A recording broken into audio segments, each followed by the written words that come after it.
और इसी बीच सीधे लिए चलते हैं आपको आरपीए, जहां पर सड़क सुरक्षा कैपेसिटी बिल्डिंग प्रशिक्षण कार्यक्रम आयोजित किया जा रहा है। एक टारगेट रखा था कि 2030 तक जो जितना भी एक्सीडेंटल डेथ हो रहे हैं, जो मृत्यु हो रहा है दुर्घटनाओं से, उसमें 50% कम करने का प्लान सभी कंट्रीज के सामने रखा था। लेकिन आपके सामने हर साल दुर्घटनाओं को संख्या और दुर्घटना से मृत्यु होने वालों की संख्या बढ़ती जा रही है। 4%, 5%, 6% ऐसे हर साल बढ़ती जा रही है। ये कम करने का तरीका कैसे है, ये अपने लिए बहुत बड़ा चैलेंज है। इसमें आगे से आगे जो डोमेन एक्सपर्ट्स और एक्सपीरियंस लोग अलग अलग सब्जेक्ट पे डिटेल में बात करेंगे, इसलिए ज्यादा समय नहीं लेते हुए पुनः सभी अतिथियों का, आज ट्रेनी से आए हैं, ट्रेनीज और पार्टिसिपेंट स्टेक होल्डर्स विभिन्न विभागों से आए हैं, आप सबको आरपीए परिवार की तरफ से राजस्थान पुलिस से पुनः स्वागत करता हूं। धन्यवाद। जय हिंद। बहुत बहुत धन्यवाद राजस्थान सेवा निदेशक महोदय का कि जिन्होंने अपने सार्वजनिक शब्दों के साथ व्यापक भाव से सभी का स्वागत किया। अब मैं निवेदन करना चाहता हूं श्रीमान शासन सचिव एवं आयुक्त परिवहन एवं सड़क सुरक्षा विभाग राजस्थान से कि आप पधारें और अपने उद्बोधन से हमें अनुरोध करें। सर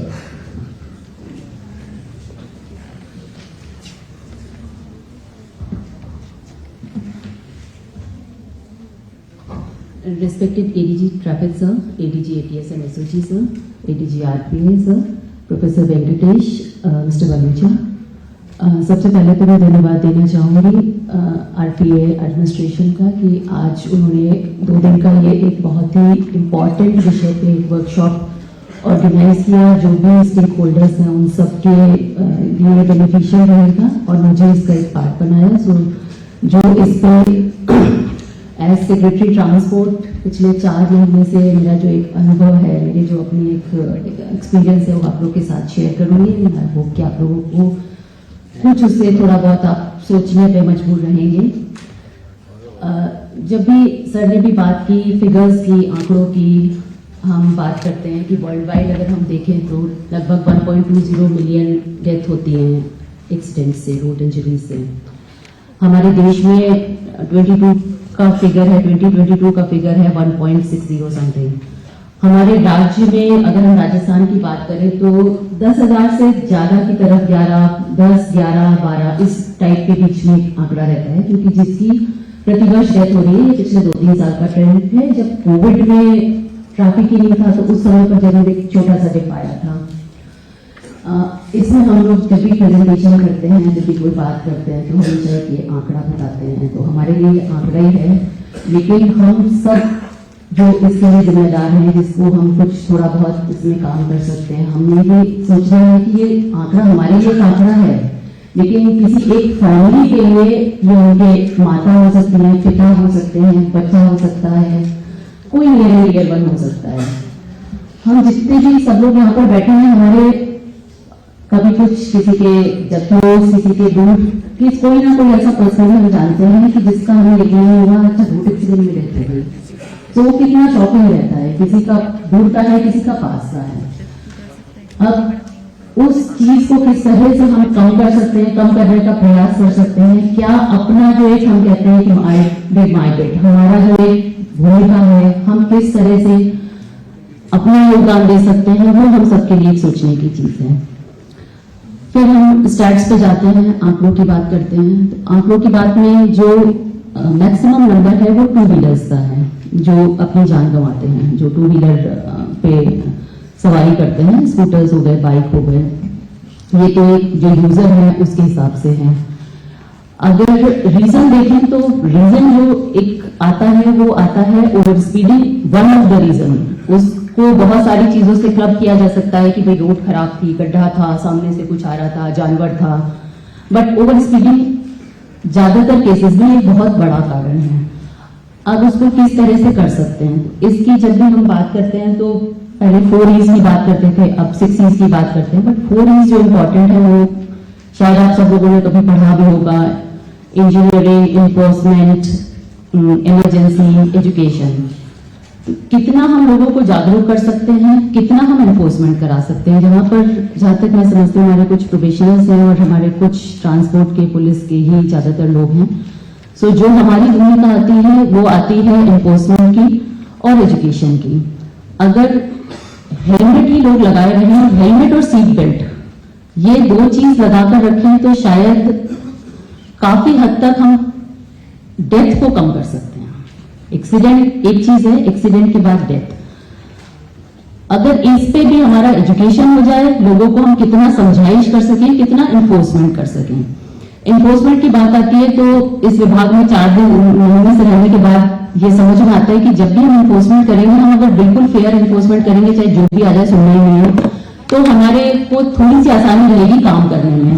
जहां हम थोड़ा सा सिलेक्टिव हो गए वहां थोड़ी सी परेशानी आ जाती है। तो आप सब लोग में से काफी लोग फील्ड में काम करते होंगे इस दिशा में।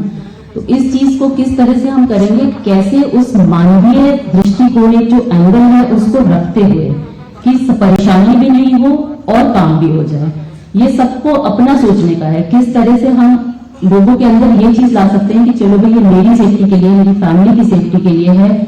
एक डेथ एक पूरे परिवार को तोड़ देती है, खत्म कर देती है।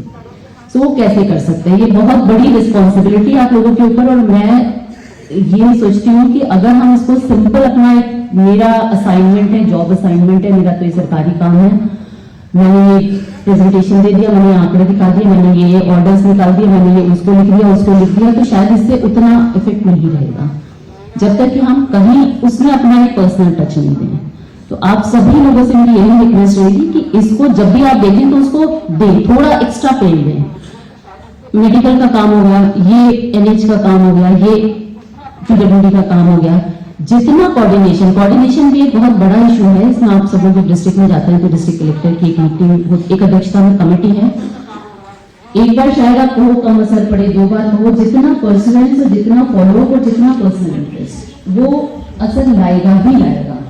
तो आप सभी लोगों से ये एक रिक्वेस्ट रहेगी कि आप इसको एक ये मानते हुए कि ये तो मेरे और काम के साथ साथ मेरी और जो प्रोग्रेस रहेगी, मेरी और रिपोर्टिंग रहेगी, मैं और अपनी एनुअल परफॉर्मेंस वगैरह वगैरह का काम करते हैं, बट ये कहीं मेरा एक पर्सनल ये रहे कि मैं अगर कुछ भी इसमें असर ला पाया तो वो निश्चित रूप से हमारे पूरे राज्य के लिए आंकड़े भी कम होगा और कहीं ना कहीं हम कुछ एक जिंदगियों को बचा पाने में सफल होंगे। आज ये 2 दिन के वर्कशॉप में आपके साथ आपको ये ट्रेनिंग प्रोफेसर वेंकटेशन शायद आईरैट के बारे में आप लोगों से बात करेंगे। वो एक बहुत ही, तब आप उसकी डिटेल समझ सकते हैं, उसमें भी बहुत ज्यादा बात नहीं करूंगी।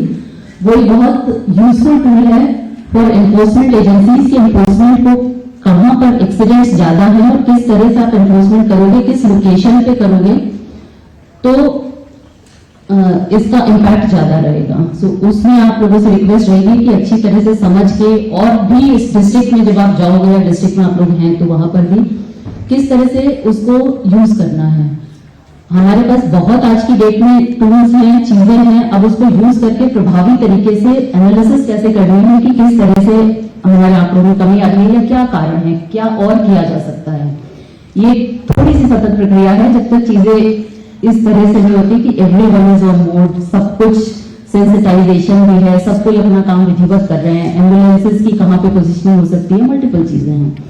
सो उसमें मैं निश्चित रूप से कह सकती हूँ कि ये वर्कशॉप आप सभी लोगों के लिए बहुत उपयोगी होगी। और अभी क्योंकि ये कैलेंडर ईयर शुरू ही हुआ है, कैलेंडर ईयर शुरू हुआ है, तो इसमें आने वाले इस साल में हम उम्मीद करते हैं कि हमारा जो राज्य है उसमें आंकड़े जो हम जिसकी हमने बात की थी उसमें भी कमी आएगी और थोड़ा सा बेहतर लोगों का जो एक ट्रैवल है रोड पे वो सेफ होगा, सिक्योर होगा। Thank you so much sir for inviting me and thank you so much and I hope कि ये पूरा जो सेशन है इससे जो हमारा पुलिस एंड ट्रांसपोर्ट दोनों के एक सम्मिलित प्रयास से आने वाले टाइम में हम रोड सेफ्टी की दिशा में अच्छा काम कर सकते हैं। Thank you so much.